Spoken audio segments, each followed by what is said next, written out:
فرمایا کہ اس کے حضور استغفار کرو، وہ آسمان سے بارشیں نازل کرے گا، تمہیں بیٹے بھی دے گا، تمہیں مال بھی دے گا، لہلہاتے باغ بھی ہوں گے، چلتی نہریں بھی ہوں گی، معیشت کا پہیہ چل جائے گا اگر تم اللہ سے ڈرنے والے بن جاؤ گے۔ تو آج ہم کہتے ہیں یہ ہو فلاں ماہر اور فلاں شخص ہو تو پھر ہماری معیشت بہتر ہو سکتی ہے۔ اللہ نے کہا استغفار کرنا سیکھ لو، میں تمہارے لیے رحمتوں کے دروازے کھول دوں گا، رحمتوں کے در کشادہ کر دوں گا، پیچیدگیاں ختم ہو جائیں گی، مشکلیں آسان ہونے لگیں گی اگر تم اللہ سے ڈرنا سیکھ جو، اس کے حضور استغفار کرنا سیکھ جو۔ اور اگر تم ایسا نہیں کرو گے تو تمہارے اوپر نیچے سے عذاب نازل ہوگا۔ وَهُوَ الْقَادِرُ، وہ اس بات پہ قادر ہے، ان یبس علیکم عذاباً، کہ وہ تمہارے اوپر عذاب نازل کرے، تمہارے اوپر سے، تمہارے نیچے سے۔ اللہ اکبر۔ اوپر کا عذاب کیا ہے کہ آسمان سے پتھر برسیں، نیچے کا عذاب کیا ہے زلزلے آئیں، یا پھر زمین فصل دینا چھوڑ جائے، زمین بنجر ہو جائے، یہ نیچے کا عذاب ہے۔ حضرت عبداللہ ابن عباس رضی اللہ تعالیٰ عنہ فرماتے ہیں اوپر کا عذاب یہ ہے تمہارے حکمران نااہل ہوں، اور نیچے کا عذاب یہ ہے تمہاری اولادیں نافرمان ہو جائیں۔ یہ اوپر اور نیچے کا عذاب ہے جس میں تمہیں مبتلا کر دیا جاتا ہے۔ یہ کب ہوتا ہے؟ جب تم اللہ کے حکموں کے نافرمان ہو جاؤ۔ جب چند لوگ اللہ کے نافرمان ہو جاتے ہیں تو پھر ان چند لوگوں کو انفرادی اذیتوں میں اور مشکلات اور پیچیدگیوں میں مبتلا کیا جاتا ہے۔ لیکن جب کوئی قوم من حیث المجموع اللہ کے حکموں کو توڑتی ہے اور اس کے حکام سے روح گردانی کرتی ہے تو پھر پوری قوم کو مشقتوں میں، اذیتوں میں، تکلیفوں میں مبتلا کر دیا جاتا ہے۔ اس کا علاج کیا بتایا؟ استغفار۔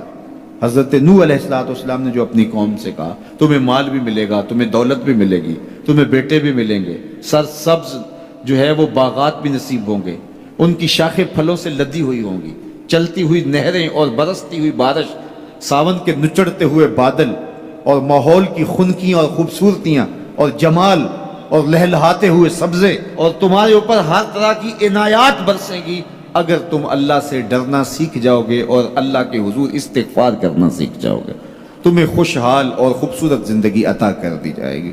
اللہ اکبر۔ لیکن اگر تم ایسا نہیں کرو گے تو تمہاری معیشت تنگ کر دی جائے گی۔ استغفار کریں، تقوی کے خوگر ہو جائیں، شکر کرنے کی عادت ڈالیں۔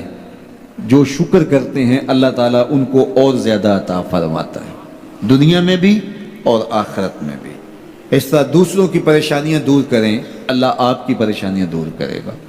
بانٹنے کا مزاج پیدا کریں، آپ کے پاس جو بھی ہے بانٹ دیں، علم ہے تو بانٹیں، خوشیاں ہیں تو بانٹیں، آپ کے پاس دولت ہے تو لوگوں کے دکھ اس دولت سے دور کرنے کی کوشش کریں۔ جب آپ بانٹنا شروع کر دیں گے تو آپ کا رب آپ کو عطا کرنا شروع کر دے گا۔ یہ بات ہو نہیں سکتی کہ انسان کی زندگی میں مشکل نہ ہو۔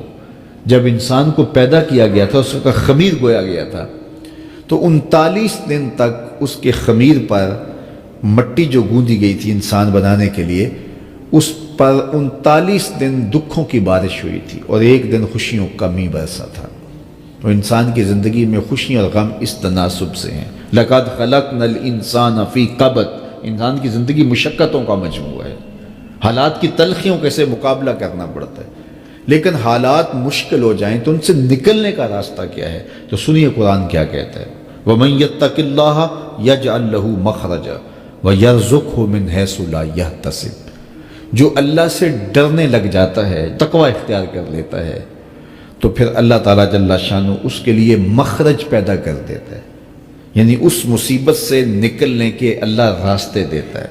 یہ اس شخص کا مقصوم ہے جو اللہ سے ڈرتا ہے۔ اس پر مشکلات اس پہ بھی آتی ہیں، یہ نہیں کہ اس پہ مشکلات نہیں آتی، زندگی کی مشکلات کا وہ بھی شکار ہوتا ہے، لیکن جو ہی مشکلات آتی ہیں ان مشکلات سے نکلنے کا اللہ اسے راستہ بھی عطا کر دیتا ہے۔ اور دوسری بات، وَيَرْزُقْهُ مِنْ حَيْثُ لَا يَحْتَسِبُ، اللہ اس کو وہاں سے رزق دیتا ہے جہاں سے اسے گمان بھی نہیں ہوتا، وہاں سے رزق دے دیتا ہے۔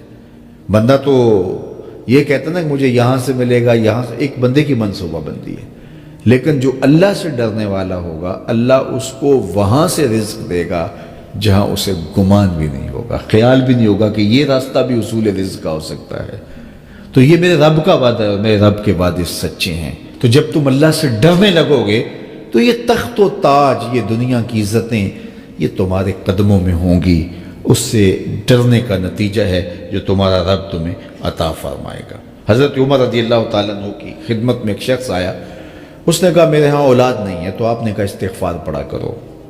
ایک دوسرا شخص آیا کہ صاحب بارشیں نہیں ہوتی، فرمایا استغفار پڑھا کرو۔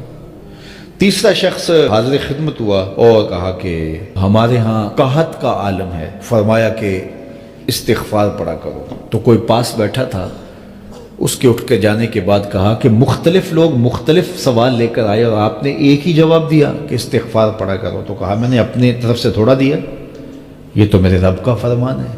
کہا وہ کیسے؟ کہا سورہ نوح پڑھو، فَقُلْتُ اسْتَغْفِرُوا رَبَّكُمْ۔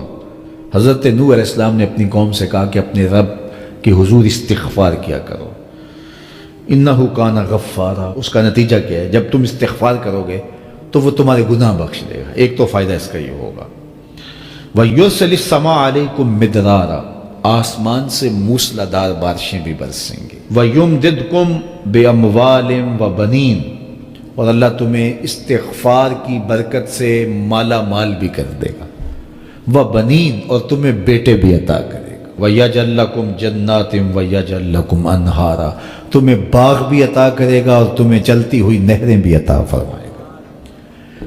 آج میں سمجھتا ہوں کہ پاکستانی قوم کو اجتماعی استغفار کی ضرورت ہے۔ آپ کے دریاؤں کا پانی سوکھ گیا، استغفار کریں گے اللہ تعالیٰ ان کو پانیوں سے مالا مال کر دے گا، بارشیں ہوں گی، قحط سالیاں دور ہوں گی، بے اولادوں کو استغفار سے اولاد نصیب ہوگی، اور معیشت کی بہتری جو ہے وہ استغفار کے ذریعے سے ہوتی ہے۔ تو یہ 5 چیزیں بیان فرمائیں تو استغفار سے خوشحال زندگی کا تصور ابھرتا ہے۔